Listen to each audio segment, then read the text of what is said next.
আমার পরিচয় দেওয়ার আগে ডিরেক্ট কিছু টপিকসে চলে আসি। আপনারা যেহেতু বিজ্ঞান এবং তথ্য প্রযুক্তি বিষয়ক কথাবার্তা বলার কথা আমার, তো আমি ডিরেক্ট সাবজেক্টে চলে যাচ্ছি। আপনারা যারা চান লিখে নিতে পারেন, সো দ্যাট আপনাদের বই ঘেটে ঘেটে বের করতে হবে না কোন অধ্যায়টা পড়বো কোন অধ্যায়টা পড়বো। প্রথমে বলছি অষ্টম শ্রেণীর বিজ্ঞান বই, সব অধ্যায় পড়ার দরকার নেই।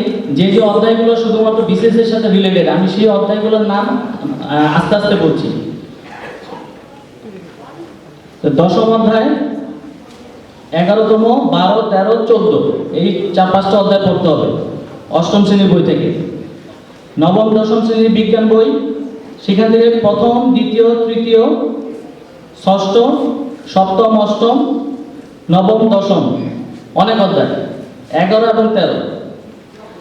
এরপরে যারা আরো বেশি ডিপ প্রিপারেশন নিতে চান তারা সায়েন্সের যে বইগুলো আছে, পদার্থবিজ্ঞান, রসায়ন, জীববিজ্ঞানের যে বইগুলো আছে এগুলো থেকে প্রিপারেশন নিতে পারেন যদি কেউ আগ্রহী হন। তাদের জন্য শুধু বলছি নবম দশম শ্রেণীর পদার্থবিজ্ঞান, চতুর্থ, সপ্তম, অষ্টম, নবম।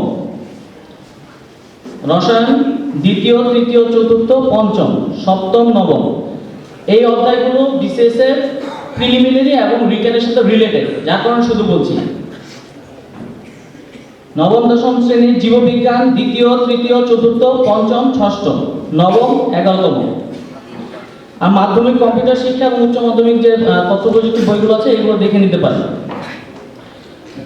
তো বিজ্ঞান বিষয়ক যে কাজের কথা সেটা আগে একটু বললাম। এর পাশাপাশি বলি বিজ্ঞান বিষয়ে পড়াশোনা, বিজ্ঞান এবং তথ্য প্রযুক্তি বিষয়ে পড়াশোনার জন্য চিত্র ভিত্তিক যে পড়াশোনাগুলো আছে এবং সূত্র বা এই রিলেটেড যে পড়াশোনাগুলো আছে সেগুলো মাথায় রেখে যদি পড়াশোনা করেন তাহলে ভালো করবেন। আর যেহেতু এখানে হয়তো পিলির কথাই বলছি, বাট রিটেনের জন্য আপনারা এখন থেকে বিজ্ঞান এমন একটা সাবজেক্ট, ভয়ের কিছু নেই। অনেকে হয়তো ভয় পান, এটা ভিত্তিক পর্যায়ে নেওয়ার কিছু নেই, এটা একটা মজার সাবজেক্ট।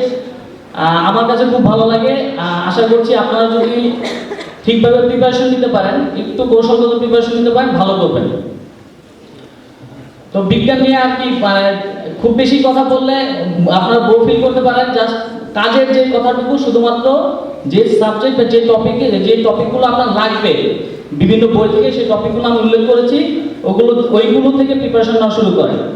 আর সব কথা মেইন কথা হচ্ছে যে আপনারা যত, অনেকে শর্টকাট খুঁজে, কিন্তু shortcut the shortest way of success is the longest. আপনি যদি যত শর্টকাট প্রিপারেশন নেবেন তত আপনার সাকসেস থেকে দূরে সরে যাবেন।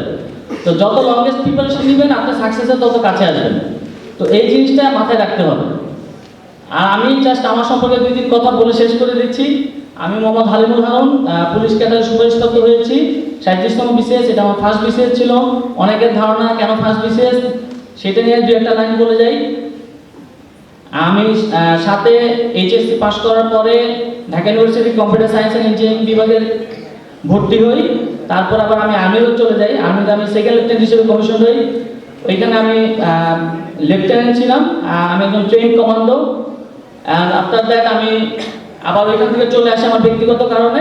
আসার পরে আমার চিন্তা ভাবনা হলো যে আমি বিসিএস দিব, সো ওই রিলেটেড ওই লেভেলের ইকুয়াল স্ট্যাটাসের একটা জব পাবো।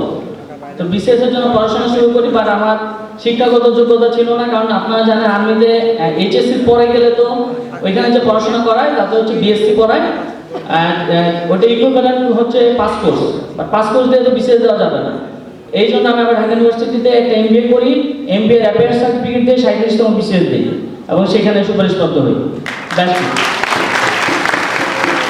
আর সবার জন্য শুভকামনা, আমাদের জন্য দোয়া করবেন যাতে আমি বিশেষ করে পুলিশের সুপারিশপ্রাপ্ত হয়েছে, আমার অনেক বন্ধু আছে এখানে।